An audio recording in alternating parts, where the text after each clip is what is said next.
परमात्मा को समर्पित कर दो। अर्थात मोहब्बत में जे लाजिम है, जो कुछ हो फिदा कर दे, और मोहब्बत में जे ताकत है, बंदे से खुदा कर दे। एक दफा समर्पित हो जाओ, अपनी वृत्तियों को एकाग्र कर लो, फोन बंद कर लो और परमात्मा के लिए बैठ जाओ, उससे मोहब्बत करने के लिए। तो जो आनंद आएगा तो आप महसूस करेंगे जीवन में प्रथम बार जब कभी कभी ऐसा आनंद आता है। यहाँ भी हमारे बुजुर्ग बैठे हैं जिन्होंने महाराज रामपुरी जी के दर्शन किए, महाराज लीलापुरी जी के दर्शन किए, क्योंकि उनका नाम लिए बिना हम जिस गांव में बैठे हैं और वो प्रोग्राम भी अधूरा महसूस होता है।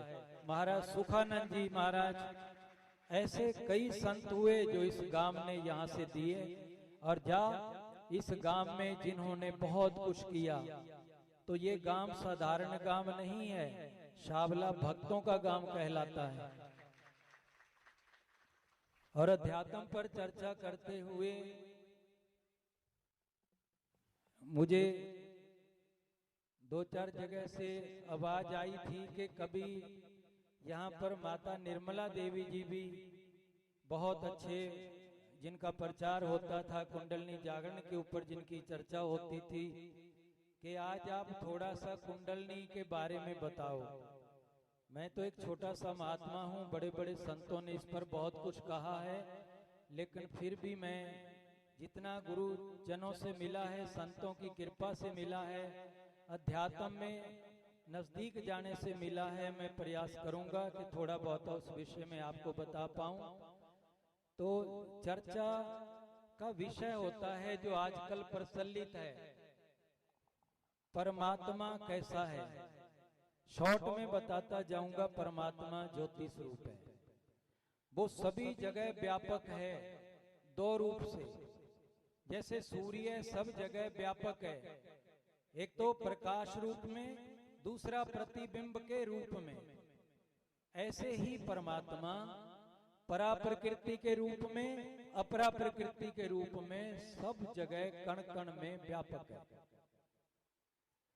परा प्रकृति जो भगवान कृष्ण ने कहा है, अगर आप भगवान कृष्ण को भगवान नहीं मान पाए तो जीवन में कुछ भी नहीं समझ पाए।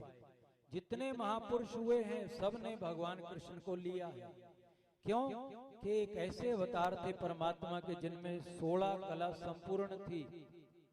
ऐसे अवतार जिन्होंने हर विषय पर प्रकाश डाला है। तो ऐसी परमात्मा ज्योति स्वरूप है, सब जगह व्यापक है, कण कण में व्यापक है।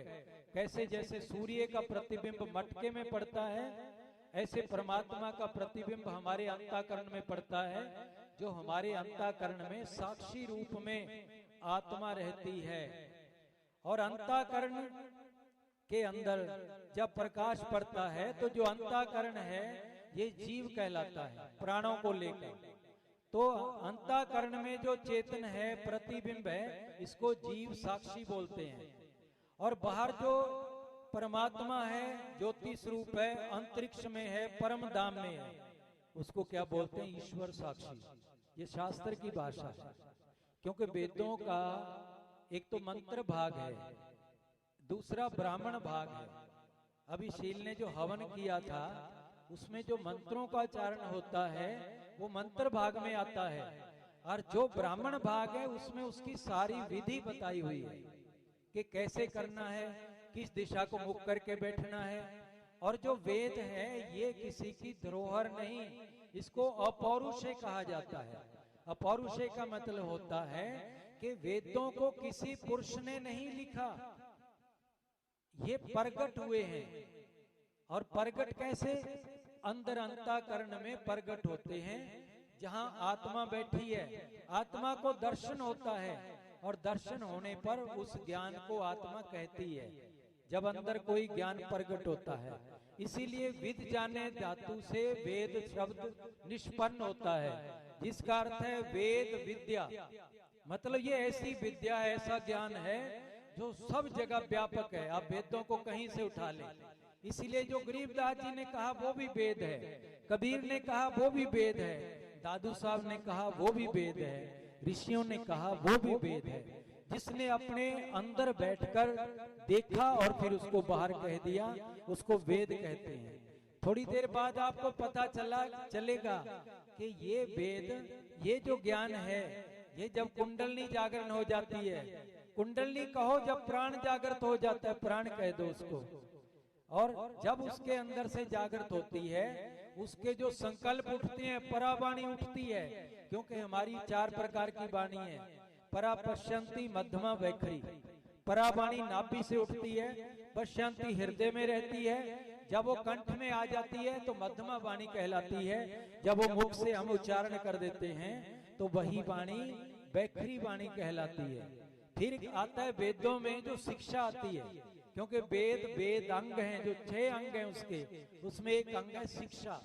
शिक्षा का मतलब है आपने जो शब्दों का उच्चारण करना है, वो आपकी जीभ कहाँ कहाँ लगेगी जो शब्दों का उच्चारण होगा।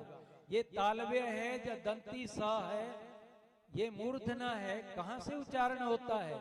ये सारा शिक्षा पढ़ने से होता है। शिक्षा का मतलब कोई ज्ञान नहीं है, शिक्षा का मतलब है कहाँ से उच्चारण करना है, इसका पूरा ज्ञान है शिक्षा के अंदर, जो वेदों का अंग है।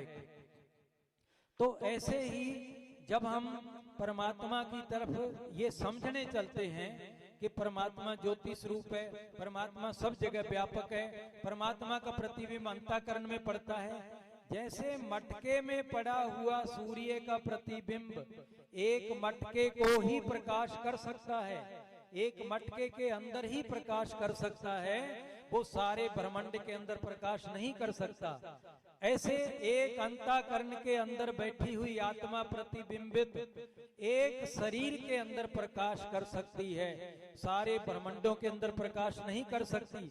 जैसे वो सूर्य सब ब्रह्मांडों सारे संसार में प्रकाश करता है, ऐसे जो वो परमात्मा है, ऊपर वाला है, वो सारे ब्रह्मांडों के अंदर प्रकाश करता है।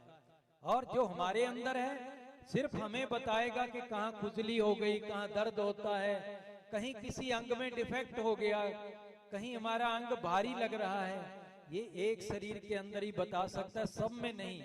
आपको पता है जब ये विद्या जागृत होगा जाए तो आप परमात्मा बन सकते हैं। अभी आत्मा है तो परमात्मा आप सभी बन सकते हैं, ऐसा शास्त्रों में लिखा है और महात्माओं ने जो अनुभव करके कहा है मैं उसकी बात कहता हूँ। पहचान ले अपने को तो इंसान खुदा है, जो जहर में है खाक मगर खाक नहीं है। तुम्हें लगता है हम मिट्टी के हैं, मिट्टी के नहीं हो, आप परमात्मा हो, लेकिन पहचानने के बिना माटी के हैं। जैसे महसूस करें कि आपका घर कहाँ है, आप घर में जाएं तो 1 सेकंड में आप वहां पहुंच गए ना, 1 सेकंड में आप अपने अपने घर में पहुंच गए। कौन गया वहां? आपका मन। आप वृंदावन में भगवान के धाम में जो गए हुए हैं, आप वृंदावन जाएं तो 1 सेकंड में आप भगवान के धाम में चले गए, दर्शन कर रहे हैं।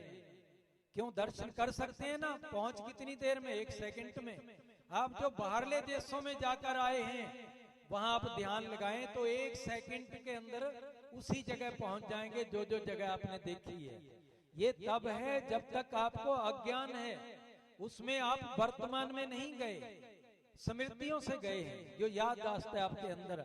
लेकिन वर्तमान में जा सकते हैं जब परमात्मा प्रकट हो जाता है, जब ये जीव परमात्मा बन जाता है तो 1 सेकंड में वहां ऐसे ही पहुंच जाता है। इसीलिए जब भगवान शंकर ऊपर बैठे थे, पार्वती माता ने कहा मैं परीक्षा लेने जा रही हूँ, मैं तो परीक्षा लेके आऊंगी। तो भगवान ने बहुत रोका, शंकर भगवान ने, लेकिन माता नहीं मानी और परीक्षा लेने चली गई। और जाके परीक्षा लेके जब वापिस आ गई, शंकर भगवान ने कहा परीक्षा ले आई, तो उसने मौन स्वर में ही बोला नहीं लेकर आई। तो भगवान ने कहा ये झूठ बोली है, जब मेरे सामने कहकर गई है मैं परीक्षा लेने जा रही हूँ, तो भगवान